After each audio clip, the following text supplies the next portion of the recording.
Hello everyone, I am snsnjdjsmamakw from BS Science 2A, and so for today's video, we're going to present about the Doppler effect.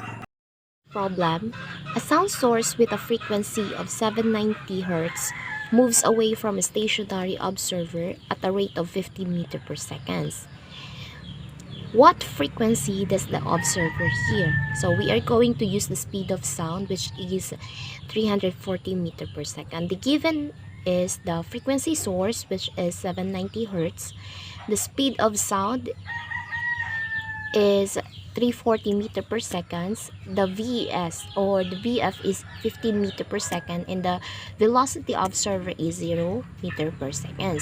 So we are going to use this equation where frequency observer is equal to frequency source divided by the velocity plus velocity observer divided by velocity plus velocity source. Okay, we're going to substitute the given values to the equation. So frequency observer is equal to 790 Hz multiplied to 340 meter per second plus 0 meter per second divided by 340 meter per second plus 15 meter per second. So kung i-input natin hiya sa scientific calculator, and iya magiging result is frequency observer is equal to 757 Hz.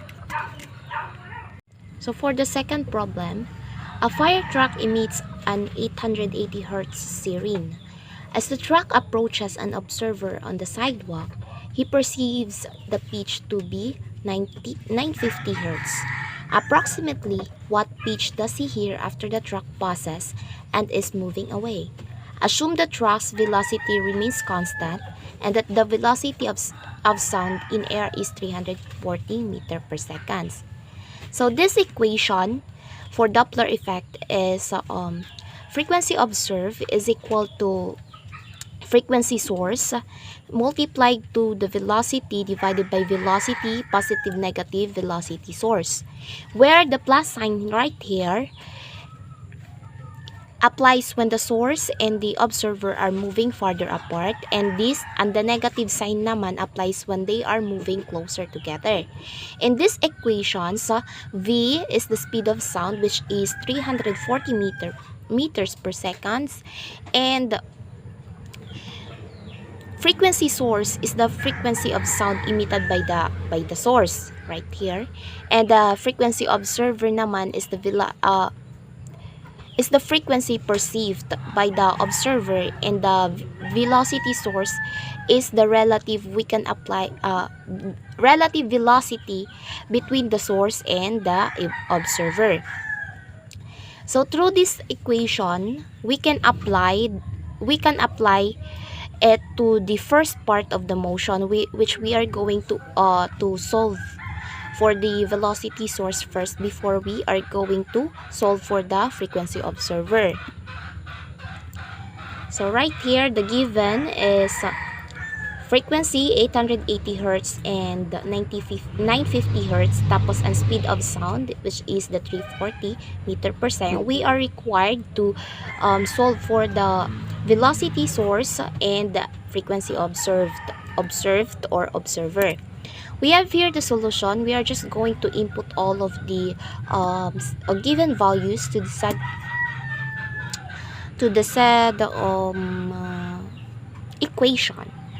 So right here, input everything. 950 Hz is equal to 880 Hz multiplied to 340 meter per second divided by 340 meter per second minus V source. So, or the velocity source. Ikukan natin hiya, i-input natin hiya aton scientific calculator, and magiging result niya is velocity source is equal to 25 meter per second.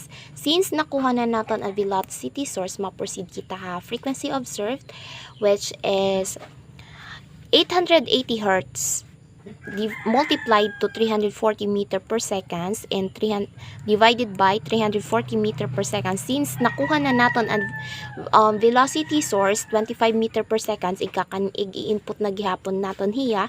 So So via atong scientific calculator, ang magiging result is frequency observed is equal to 820 Hertz. Here we are for the last problem. A person runs away from the speaker at 3 meters per second while creates a 200 Hz sound wave. What frequency does he or she hear? Use 340 meters per second for the speed of sound. This equation or this problem is asking us how the frequency changes so when one object moves directly away from another. Thus, this is a Doppler effect problem.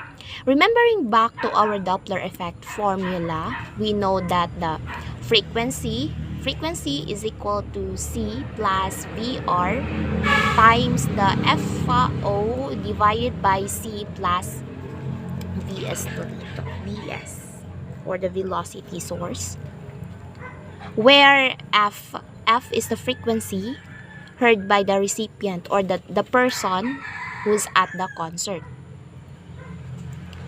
and then the VR naman is the velocity of the receiver, and the Vs is the velocity source, and the FO naman is frequency observer or the original frequency. So in our case, the speaker is not moving, so and velocity source is 0. The velocity of the receiver is negative, so we are going to use the negative right here. When the person is walking towards the speaker, so the frequency heard will be lower than the original, which is the 200 original frequency. We can calculate the frequency using this equation. So input the given frequency observer is equal to 200 Hertz. The velocity of the receiver, which is 3 meters per second per seconds rather. The velocity source is 340 meter per second. Input everything, the given value, to this equation. So we have here frequency is equal to 340 meters per second minus 3 meters per second multiplied to 200 Hertz divided by 340 meters per second. So, i-input lagi hapon natin hiya ato scientific calculator and magiging resulta is frequency is equal to 192.2 Hertz. Thank you.